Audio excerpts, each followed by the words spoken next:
Life has many stories. Here's one that might just change how you see yours.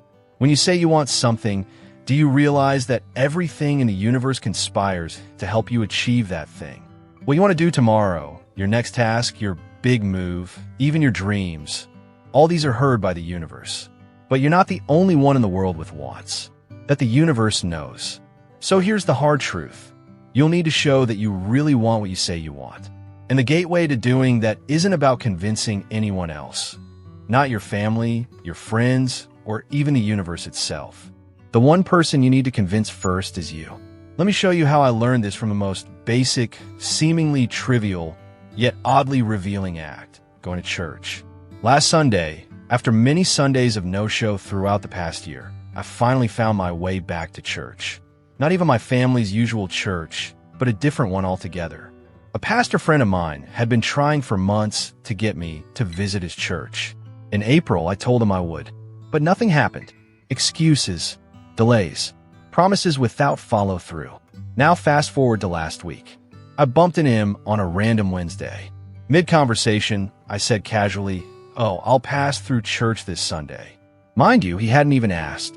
I didn't plan to go either. The promise wasn't thought through. It just came out. But somehow, from that moment on, something started to shift. In the days leading up to Sunday, my mind kept circling back to that promise. It wasn't loud. It wasn't even deliberate. But every moment I found myself drifting, while eating, bathing, lying down to rest, my brain would whisper, "You're going to church on Sunday." Like my subconscious was tapping my shoulder, just to make sure I still meant it. Subtle, quiet, but persistent.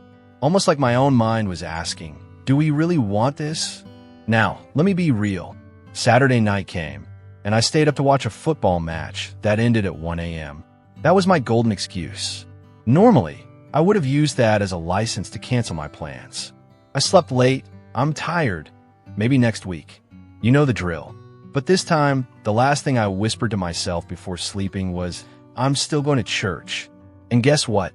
I woke up at 7:30 a.m., earlier than I usually do on any Sunday, even on full rest. I called my friend to ask what time service started, and I could hear the surprise and joy in his voice. Within 2 hours, I was at church fellowshipping. I felt calm, present, at peace. I sat there thinking, yeah, this was right. Now, this wasn't about church. This was a masterclass in alignment.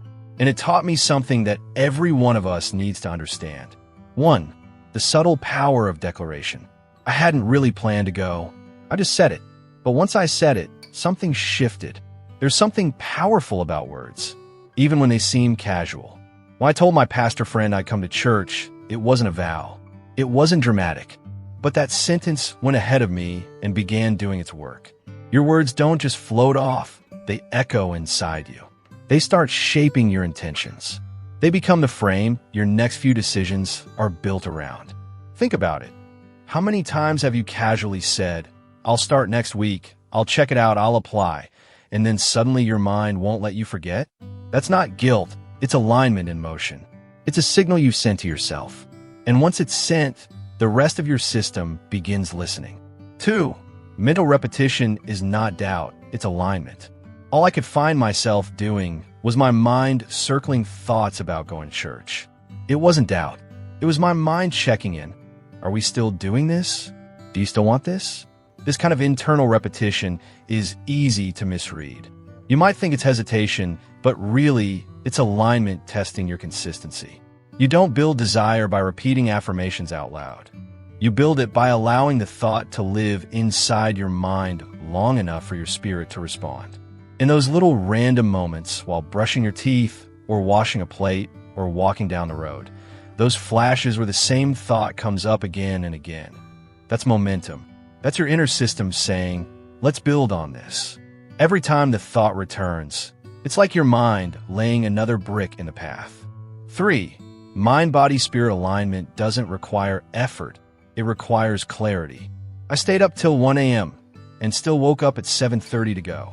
Here's where the switch happens. Normally, after staying up that late, my body would have shut down. But this time, my mind was so sold on the plan that my body had no choice but to follow through. This is why it's so important to get buy-in from your own self.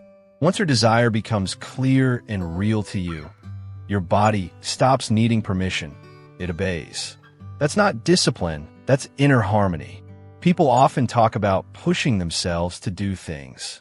But when your mind, body, and spirit are on the same page, there's no need for a push. There's just flow.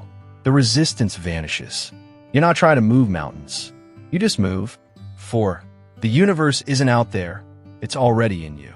The whole universe conspires to help you. But the conspiracy starts in the mind. We love to imagine the universe as some mystical force waiting to reward us. But what if the universe is your internal world? Your thoughts, your desires, your clarity, your follow-through. Once I told myself I was going to church, the conspiracy started right within me. My thoughts reorganized. My will sharpened. My energy shifted. The real law of attraction is about magnetizing your own systems first. Once you do that, the outside world adjusts. The path didn't light up after I walked into the church. It lit up the moment I decided I was walking. 5. Desire must be proved to you first. I hadn't planned it, but once I said it, I became determined to follow through. You can't want something on the surface and expect the universe, or even yourself, to believe it. You need receipts. You need proof, and that proof must first exist inside you. Going to church wasn't about proving anything to my friend. It was about proving to myself that I meant what I said. Here's the thing. Your brain doesn't respond to your wishes. It responds to your evidence. And the more times you prove yourself right, the stronger the system gets. The more willing your body becomes to obey. You don't build confidence by reading quotes. You build it by collecting small wins. Even the seemingly basic ones like showing up to church after saying you would. 6. Action creates the peace you're waiting for. When I went, I found peace. I see myself going there again. The peace didn't come before I went. It came after. That's the part most people miss. We delay taking action because we want certainty first. We want signs. We want a gut feeling. We wait for the mood, the vibes, the signal. But often, it's the action that creates the alignment. The calm, the joy, the clarity, they meet you after the movement.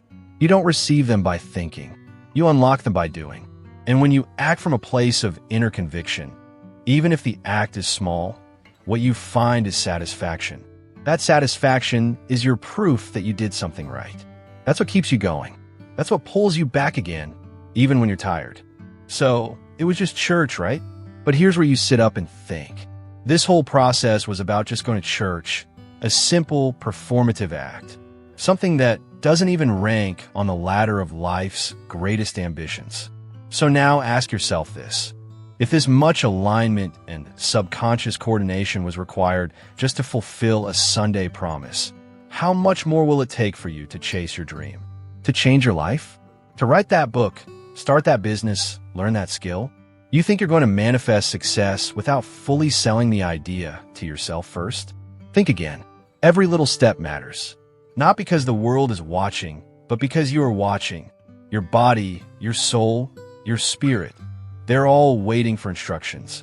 So before you go chasing the universe's help, start by checking. Have you even convinced yourself yet? Because once you do, the conspiracy will begin. Right inside you. And the rest? The rest will follow.